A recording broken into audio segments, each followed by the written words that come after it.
Welcome back to Eagles Draft Central. It's your boy Cintron. I'm going to be coming at you today with a video looking at some overlooked prospects, both by way of their skills being underrated and their draft stock most likely not being the best, as well as guys coming from small schools and Eagles players that could be affected by these same draft picks. So let's get into it. But first, the intro. What's up? It's your boy Cintron coming back at you with another analysis video. And kid you not, that's the real name. The first agenda, 2024 NFL Draft All Underrated Team, 10 prospects who are better than you think. And Cintron is my real name. Anyways.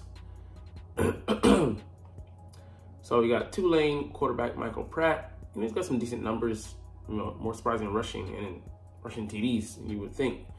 But, you know, we're not really in the market, so we're going to kind of ignore him. But round 3, round 4, we're definitely not going to be hustling for that. We have McKee as the third guy. We're looking to develop him. So, I mean, just someone to maybe not on the road, you know, take notice of. But this guy here, Marshawn Lynch, definitely someone to take notice of. Average 7.1 yards per carry and 3.97 yards after contact, 47 missed tackles. You know, he's a beast of a guy, and he's pretty solid. He's 220, ran a 4.4 at the combine, I think 4.46. You know, a slasher. Most likely going to go in that 3rd, 4th round range. I don't think we're going to be in the market at that point. That being said, man, he's a guy I would love to have add to the stable, and you know, someone that could give us a good insurance policy if Saquon does have to miss some time. You know, he's had a good year, good year, so-so year, great year, so-so year. You know, he's slated to have one maybe this year, but you never know with running backs, you know, the injuries. And you know, the appreciated market. It definitely helps to have someone there. Jamari Thrash, you know, guy I overlooked. I was like, oh, you know, he's decent, but he's a route running maven. 5'11", buck 88, could definitely play in that slot. And you can see here he has a 73-yard reception. I mean, just look at the guy, explosive, man. Gets the ball there, catches it, and doesn't look back. I forgot what he ran at the combine, but you know, he looks like he has 4.3 speed, if not, you know, low 4.4. So, you know, a guy to be reckoned with, and you can play in the slot. He's not afraid to go over the middle. You can use a guy like that to take advantage of the heat that is brought to Dallas Goedert, AJ Brown, and Devonta Smith. This guy here, Ben Sinnott, a tight end I've had my eye on. He's a pretty damn good receiver, route runner. Not the best blocker, but you know, he can get better at that. But he has a good frame. I think he's like 6'5", 250 or 250 range. And he ran like a 4.6 at, you know, 4.6 range at the combine. So a guy that, you know, he could definitely be that tight end too for us, and could develop into that complete player that we're looking to have behind Goddard, as well as, you know, it's Goddard's last year next year. So gotta be on the lookout for High Roseman to bring in the replacement behind him. Offensive lineman Goncalves, 6'6", 327, sizable guy. Didn't allow a sack in 379 pass rushing opportunities. Man, a solid guy you'd love to have. So probably slated at guard. You know, maybe has a frame to play tackle. I don't know if he's a tackle, but a season-ending. Oh, so that was in 2022 when he had that, but missed with a toe injury, so his draft stock is most likely down. If you know, it already was to begin with, but he didn't get a chance to prove himself this year, so takes a further nosedive, and you know, we could swoop in to bring in, you know, a guy most likely at guard, you know, who can add some depth there and maybe develop into a starter down the road. Dwayne Carter at Duke, you know, we love those interior linemen, both on the offensive and defensive side. 5th-year senior, had his acquired 2023, but you know, solid year. You know, going against the Irish. Let's see here what he's doing. Oh man, he's a penetrating one gap guy. So similar to, you know, like, Milton Williams. And we, you know, do we extend him? Maybe, maybe not. But this will be a guy to look at to replace him. He looks to be athletic as well. I'd love a guy like that. This guy pops up on both lists that we're going to look at. Muhammad Kamara, 13 sacks last season. You know, 6'1", 248. Explosive guy coming off that edge, and guy you'd love to have. So I've talked about him in previous videos, but you know, you didn't watch them, so you're not even watching. But hey, I'd love to bring a guy like this to Philly, and you know, he'd be good to go in that rotation that we're gonna have. And for next year, he'd be one of our 3 guys. You know, Nolan Smith maybe bumped to headliner, and he fill in that reserve role. Tommy Etchenberg, you know, solid guy. Not really good on the, you know, physical traits measurables, but you know, he's gonna get the job done. And he's in the right position, right time. He can do a little bit of everything. He can blitz a little bit. Can be trusted, you know, reliable to, you know, to tackle. But yeah, good closing speed. I mean, he's more later round guys, day 3 guy. If we don't go linebacker early, but I'm gonna look at a guy later, man. I'm interested, man. My interest is peak. The latter parts of the draft should be for the experimental guys. They just, you know, take a chance on, hey, we did on Jordan Mailata and see how that worked out. Kalen King, not really in on him because his play strength is weak, but if you do draft him late, and then, you know, look to get him in that strength program and get his weight up, man. Because, you know, he's had some good production, but, you know, he gonna look like Emmanuel Forbes last year, going up against these NFL caliber wide receivers, and you don't have the requisite strength to fight them off or fight for the ball. It's gonna get dug into. All right, let's see. Sion Vaki, safety, explosive guy. I forgot what he ran. Might have run a 4.5 at the combine, but dual threat. Average 7.5 on 42 carries and 203 yards on 11 receptions. So he's a multi-purpose guy. Maybe a gadget guy for you, but definitely I think you bring him in as a key special teamer to start with, and then maybe down the line try to develop him into a starting safety, or at least a depth one. But he's gonna give you some. He should have pretty good range back there, from what it looks like, and you know, maybe that moonlighting on offense helps him with getting his hands on the ball on defense. All right, the next list we're gonna go to is 2024 NFL Draft small school prospects who could be biggest steals on day 2 and 3 in the draft.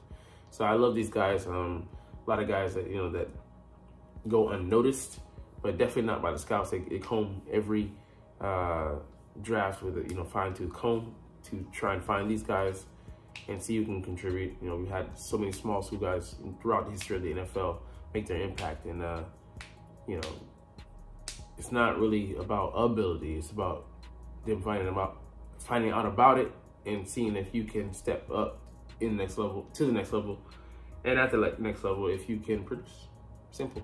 Marshawn Nealon, the guy we talked about, ran a 4.72 at, you know, 4'6", 267 pounds.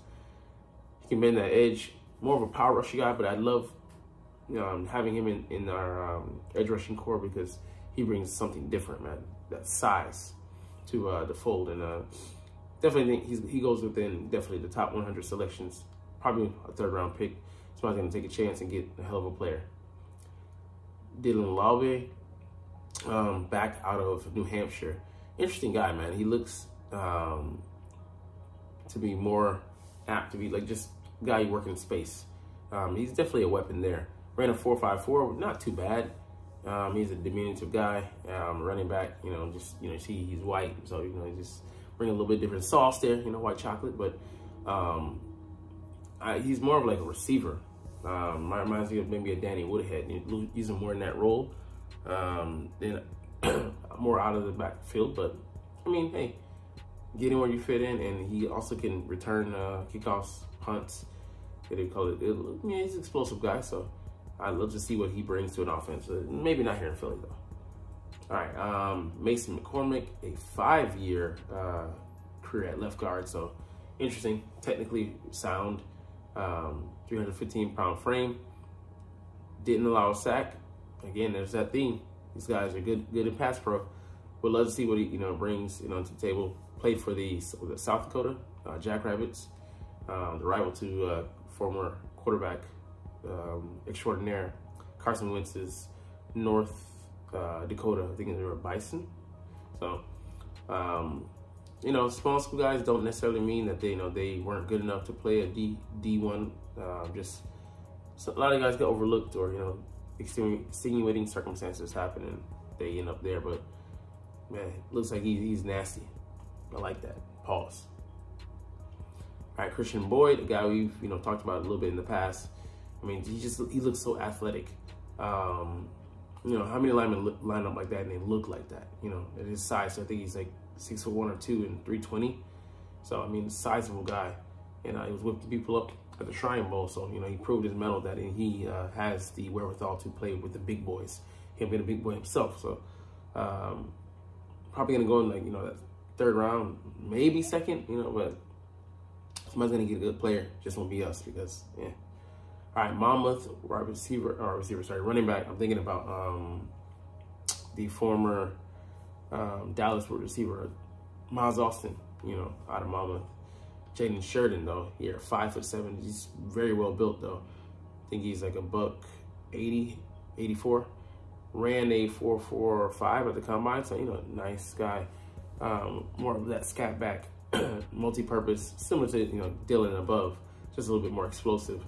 But looking to become the first Monmouth player drafted since Neil Sterling, because the receiver I mentioned before, Miles Austin, he played for Dallas and then he played for Philly. Didn't really make a difference, but Chip Kelly was trying to bring him in. He went undrafted, but he was well worth the trouble, or worth the pick. Wasn't even a pick. Anyways, the big up. Sonny Cortland, wide receiver Cole Burgess, played at the D3 level, so super step down. He has some good numbers. You like that, but it's all about how he, how he plays. When the playing field is even, as far as him going up against guys that aren't, unathletic or don't have, the size or whatever. But I mean, yeah. You want to just bring guys into camp. So maybe he's a priority free agent guy you bring in and see what he brings to the table. If he can pick up the game. Again, see, but Kamara, popular guy, man. I'd love to see. Okay, I didn't know he was a 6-year senior, so that it's not a concern, but just maybe why he produced. So something to be aware of.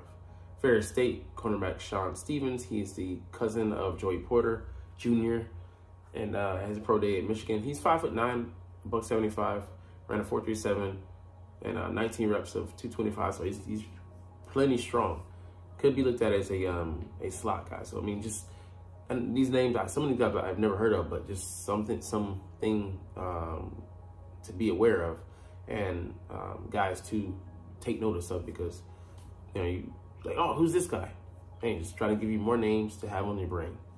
Bars. This guy's really piqued my interest. Pittsburgh State linebacker, so I think D2 level.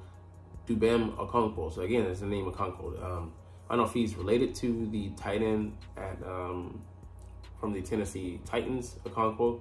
Speed Demon. He had a very good, I think his second year last year. But this guy has some measurables, man. I know we got another, kind of like track speed linebacker, but I haven't seen the tape. But hey, if the guy can play, he reminds me of the profile of the former Kansas City linebackers, Willie Gay and I'm forgetting the other guy. 5'11", 230, ran a 4.48, 4.21 short shuttle, 10.1 broad jump. The guy's explosive, man. So a 1.57 10-yard split. He's getting after it, man. So being an edge guy, he'd be someone I would definitely take notice of, and if we can get him in, into camp, I don't know, see what he brings. So he's got so many edge guys as it is, but someone I would definitely take notice of. All right, Holy Cross receiver Jalen Coker. Heard a little bit about him. 6'1", 200 pounds, sudden route runner. So he's pretty good. Worked himself into the day 3 conversation. I like it. Was at the Shrine Bowl and he shined. So, hey, take notice of him. Talked about this guy before. Not gonna talk about him again, but hey, 5th round Eagles might need to come knocking. Luke McCaffrey can do it all. Ran a 4.46. Got decent size. I like him. Now on to the Eagles players who will be most impacted by 2024 NFL draft picks. So those guys, aforementioned, could be coming to take their jobs, but most likely it's going to be more accomplished players that we're going to bring in. But this guy is definitely feeling, what do you call it? Yeah, I'm not going to say that. Feeling his ass be hot. Pause. Because he's got a, that fire. His seat is smoldering. All right, but Tyler Steen, though, this would be a revealing, position, because how the Eagles choose to address, the interior line, will be very, very telling about how they feel about him. If they draft a guy who can play at guard early, but he is a tackle, that shows you where they slot Steen in. If they don't address it until later in the draft, let's say fourth, fifth round, that would tell you that they feel confident in Steen being, competing for the right guard spot and maybe winning it, and having him play there this year. But if they draft a guy, let's just say, not saying they would get him, but I think it was Tony Fuaga, who can play right guard and then in the future project to most likely be a right tackle, that would tell you that they see Steen maybe. Also, they could see him as a future right tackle, but in the meantime, he can provide depth, or they just see him as a depth player. But you don't spend usually a third-round pick on a guy that you just want to, have depth along the line for. And it could be the case. I'm not going to say rule it out, but I would like to believe that they see him as a starter, either at right guard or right tackle. Like I said, who they pick up and when they pick them up will tell us a lot about how they feel about him. All right, James Bradbury, we know that, he didn't have the best year. I can't believe he gave up 11 touchdowns last year. 11. I don't even know if up into this point in his career, he had given up that many touchdowns combined in the seasons in the league. And that's saying something, but it's either going to be by way of trade, that they're bringing somebody to challenge him, to take his job, basically. Or the draft, we go with a corner early in the first or second round. I'm picking the third round, so it'll be interesting. But, we don't get that much by cutting him. So that's, the impediment, because he would have been done in Philly. But I like to believe that we probably still cut him. We're just going to, take our losses and, and deal with it. It'll be a net negative, but you can't have him there and be paying him that kind of money and having him riding the pine. I mean, you could, but just, I don't think he would sit for that as well. He's got his personal pride as a player and everything. So we'll see how that goes. Jalen Hurts, obviously, he ain't going nowhere. So dead dad right now, that talk. But, yeah, finding a right guard for him. Not the right guard, but a right guard. And then playmakers, somebody outside of AJ and now Saquon and Devonta and Dallas. If you could find ideally both, a tight end 2 and a wide receiver 3, man, it would make this offense so much more diverse and so much more difficult to defend. So I'm all for it. We'll see what route they decide to go. We brought in some guys from free agency already, but you know how we ain't done cooking. He's gonna continue adding some more spice to that pot, so that curry is a perfect blend. Anyways, we're gonna get up out of here on that note, but you're not even watching though, but it's all good because I love talking about the Eagles and I love making these videos. So we're gonna officially chunk the deuces, but as always, it's fly Eagles fly, and let's motherfucking go. Like, comment, share, subscribe. Thanks for watching. Check me out at Cintron, Cintron Anime, Cintron Life, or Cintron Laughs, or other social media.